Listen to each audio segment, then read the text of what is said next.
CMR shopping mall ఆడి శ్రావణం అతిపెద్ద KG sale up to 61% offer 1+1 combo offer. So ఇప్పుడే shopping చేయండి.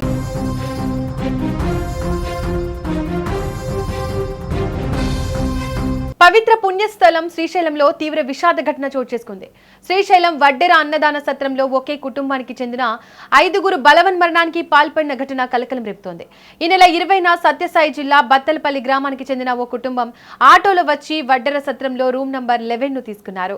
గత 3 రోజులుగా బయటకు రాకపోవడంతో పాటు దుర్వాసన రావడంతో అనుమానం వచ్చిన సత్రం నిర్వాహకులు వెంటనే పోలీసులకు సమాచారం అందించారు.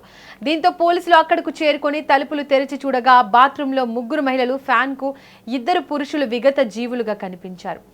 మృతులు సుధాకర్, గోగుల ఆదిలక్ష్మి, మల్లేశ్వరి, శ్రీదేవి మణికంఠగా గుర్తించారు. ఇక ఈ ఘటనపై పోలీసులు కేసు నమోదు చేసి దర్యాప్తు చేపట్టారు. ఆర్థిక ఇబ్బందులే ఆత్మహత్యకు కారణంగా పోలీసులు భావిస్తున్నారు. ఇక ఘటనకు సంబంధించిన మరింత సమాచారాన్ని మా రిపోర్టర్ కిరణ్ అందిస్తారు. కిరణ్, చెప్పండి, అసలు ఆ మృతి చెందిన 5గురు ఎవరు, వారి డీటెయిల్స్ ఏంటి, ఎన్ని రోజుల క్రితం అక్కడికి వచ్చారు, పూర్తి సమాచారం ఏంటి? దీపిక, నంద్యాల జిల్లా శ్రీశైలం దేవస్థానంలో విషాదం చోటు చేసుకుంది. శ్రీశైలం దేవస్థానంలోని వడ్డెర సత్రంలో మిగతా జీతగా 5 మంది, ఒకే కుటుంబానికి చెందిన 5 మంది ఆత్మహత్యకైతే పాల్పడడం జరిగింది. వీరందరూ కూడా సత్యసాయి జిల్లా బత్తలపల్లికి చెందిన వారు. మొత్తం సుధాకరు, మల్లేశ్వరి, శ్రీదేవి, ఆదిలక్ష్మి, మణిగా పోలీసులు అయితే గుర్తించారు. వీళ్ళకి ఆర్థిక పరంగా ఇబ్బందులు ఈ మృతికి కారణంగా పోలీసులు అయితే భావిస్తున్నారు. ఈ మొత్తం మీద 3 రోజుల క్రితం సత్రానికి వీళ్ళు ఆటోలో అయితే వచ్చారు. 3 రోజుల క్రితం వచ్చిన వాళ్ళు అక్కడే రూమ్ లోనే ఉన్నారు. బయటికి రాకపోవడంతో సత్రం వాళ్ళు అనుమానం వచ్చి పోలీసులని పిలిపించి పోలీసుల ఆధ్వర్యంలో లోపల మొత్తం తలుపులు తెరపగా బాత్రూంలో 3, అలాగే రూమ్ లో 2 ఇలా మొత్తం ఊరేసుకొని ఆత్మహత్యకు పాల్పడ్డ ఒక ఘటన అయితే ఈ రోజు వెలుగులోకి వచ్చింది. అయితే కిరణ్, అసలు 5గురి సమాచారం ఏంటి? వాళ్ళ 5గురు స్నేహితులా, లేకపోతే ఏమైనా రిలేషన్షిప్ ఉందా, ఏంటి? 5గురు ఒకే కుటుంబ సభ్యులే దీపిగా. 2 మహిళలు, అలాగే ఒక పురుషుడు, ఒక లేడీ, అంటే మొత్తం కుటుంబ సభ్యులు. ఒక 2 మహిళలకు కూడా పెళ్లి కాలేదు. అలాగే వాళ్ళు కూడా కొందరు కూడా ఆర్థికంగా, అదే వీళ్ళకి బత్తలపల్లి గ్రామంలో ఆర్థికంగా కూడా వీళ్ళు ఇబ్బందులకు గురవుతున్నారు. ఎలా కూడా అక్కడి నుండి ఊర్లో కూడా చాలా మంది బంధువులు కూడా చెప్పారు, ఇక్కడ ఓన్లీ కేవలం ఆర్థిక ఇబ్బంది వల్లనే వాళ్ళు ఈ ఘటనకు పాల్పడి ఉంటారు అని చెప్పేసి చెప్తున్నారు. మొత్తం వాళ్ళ కుటుంబ సభ్యులు, మొత్తం వాళ్ళందరూ కూడా ఒకే కుటుంబ సభ్యులుగా పోలీసులు అయితే ఎంక్వైరీలో మొత్తం తేలడం జరిగింది. కిరణ్, సంఘటన స్థలంలో ఏమైనా సూసైడ్ నోట్ కానీ ఏదైనా కీలక ఆధారాలు ఏమైనా లభించాయా? ఇటు మృతుల ఫోన్లు కానీ, కాల్ డేటా, చివరి మెసేజ్లను కానీ పోలీసులు పరిశీలించారా? మొత్తం మీద దర్యాప్తు అయితే మొదలు పెట్టారు. అక్కడ కొన్ని ఆధార్ కార్డుల ఆధారంగా వీళ్ళని గుర్తించి ఆ ఊరు బత్తలపల్లి అని చెప్పేసి వాళ్ళు కనుక్కోవడం జరిగింది. ఇంకా ఎలాంటి సూసైడ్ లెటర్ కానీ, ఎలాంటి అనుమానమైనటివి కానీ పోలీసులు ఎలాంటివి గుర్తించలేదు. ఇంకా శ్రీశైలం డిఎస్పీ కూడా ఘటనా స్థలానికి వచ్చి పరిశీలించారు. దీనిపైన కేసు నమోదు చేసి పూర్తి దర్యాప్తు చేస్తామని చెప్పేసి కూడా శ్రీశైలం పోలీసులు కూడా తెలిపారు. దీపిక, కిరణ్, అయితే ఈ నెల 20న వాళ్ళు అక్కడికి వచ్చినట్టు తెలుస్తుంది. వారి కదలికలను అని దానికి సంబంధించిన సీసీటీవీ ఫుటేజ్ ఏమైనా పరిశీలించారా? మొదటగా 1 రోజు ఉండాలని చెప్పేసి అక్కడ సత్రం వాళ్ళకి చెప్పారు. కానీ 1 రోజు కాస్త మళ్ళీ ఎక్స్టెన్షన్, అంటే మళ్ళీ ఇంకా 2 రోజులు ఉంటామని చెప్పేసి సత్రం వాళ్ళకి చెప్పడం జరిగింది. అయితే వీళ్ళు కూడా, అంటే దూరం నుండి వచ్చిన వాళ్ళ ప్రాంతం ఉన్న వాళ్ళకి 1 రోజు ఎక్స్టెండ్ కూడా చేస్తారు రూమ్. కానీ అలాగే ఉండొచ్చు అని అనుకున్నారు.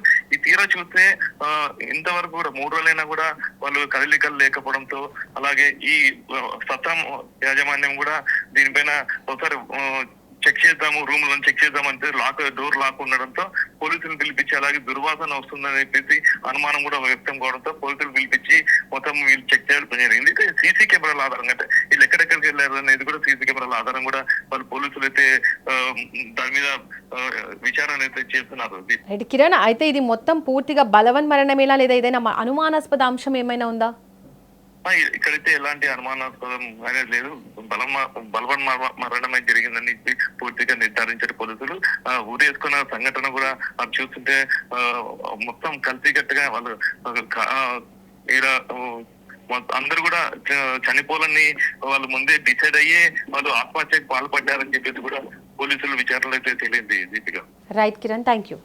రైట్, ఇక శ్రీశైలంలో ఒకే కుటుంబానికి చెందిన 5గురు బలవన్మరణం తీవ్ర విషాదాన్ని నింపింది. అయితే కుటుంబం ఎందుకు శ్రీశైలానికి వచ్చింది, అక్కడే ఎందుకు ఈ దారుణ నిర్ణయం తీసుకుంది, 5గురు కలిసి ఈ నిర్ణయం తీసుకున్నారా లేక ఘటన వెనుక మరిదైన కారణం ఉందా అన్నది ఇప్పుడు కీలకంగా మారింది. అక్కడ కానీ phone calls, CCTV footage, post mortem నివేదిక ఆధారంగా దర్యాప్తు కొనసాగుతున్న ఈ నేపథ్యంలో ఈ 5గురి మృతికి అసలు కారణం ఏంటన్నది పోలీసుల విచారణలోనే తేలాల్సి ఉంది.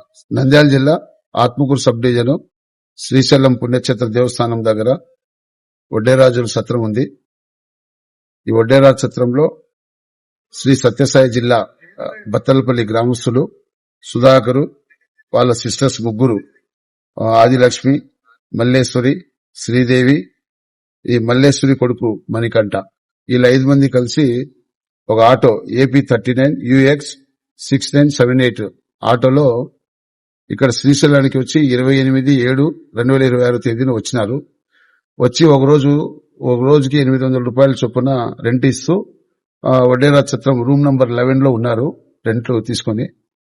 ఈ ఛత్రం వాళ్ళు కూడా ఖాళీ చేయాలంటే లేదు, మాకు కొంచెం అనారోగ్యంతో మేము ఇక్కడ వచ్చినాము దేవునికి మొక్కునేదానికి, మేము కొద్ది రోజులు ఉంటామని చెప్పి రిక్వెస్ట్ చేయడంతో వాళ్ళు అక్కడ ఉండే వాళ్ళ స్టాఫ్ కూడా వాళ్ళు కంటిన్యూ చేసినారు డైలీ 800 రూపాయలు తీసుకొని.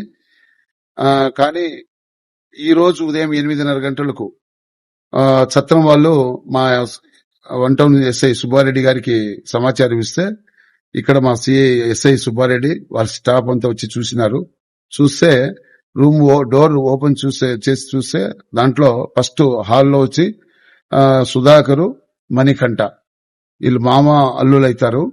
వీళ్ళిద్దరు ఫ్యాన్ కు చీరతో ఊరి వేసుకుని చనిపోయి ఉన్నారు. మళ్ళీ లోపలిపై బాత్రూమ్ సైడ్ గోడకు చూస్తే ముగ్గురు సిస్టర్స్ ఆదిలక్ష్మి, మల్లేశ్వరి, శ్రీదేవి, ఈ ముగ్గురు లైన్ గా చీరంతా పైన గోడకు కట్టేసి ఆ చీరతో ఊరి వేసుకుని చనిపోయినారు. దీనిపైన మేమంతా విచారణ చేస్తే అక్కడ లోకల్ గా సత్యసాయి జిల్లా బత్తనపల్లి గ్రామస్తులు వాళ్ళ బంధువులతో మాట్లాడితే ఫోన్ లో ఒకతను సుధాకరు ప్లస్ బత్తనపల్లి ఎస్ఐ గారితో కూడా మాట్లాడితే వాళ్ళు కొంచెం ఆర్థికంగా చాలా సమస్య ఉండి ఇద్దరు సిస్టర్స్ కూడా పెండ్లి అయ్యి కూడా భర్తను వదిలేసి ఉండడంతో వాళ్ళు ఒకే ఇంట్లో ఉన్నారు, ఆర్థికంగా చాలా ఇబ్బంది పడుతున్నారు.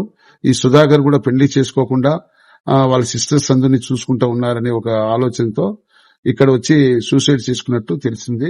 అయితే ఇప్పుడు మా మల్లికార్జున CSO గారు దేవస్థానం తరఫున మేము పంచాయతీదార్స్, ఈ చట్టం నుండి పనిచేసే మేనేజర్స్ అందరూ కలిసి చూసినాము.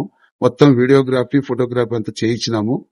వాళ్ళ బంధువులు కూడా వాళ్ళ కంప్లైంట్ తీసుకుని మీరు ప్రొసీజర్ ఫాలో కండి అని చెప్పినారు. వాళ్ళు కూడా బయలుదేరి వస్తున్నారు.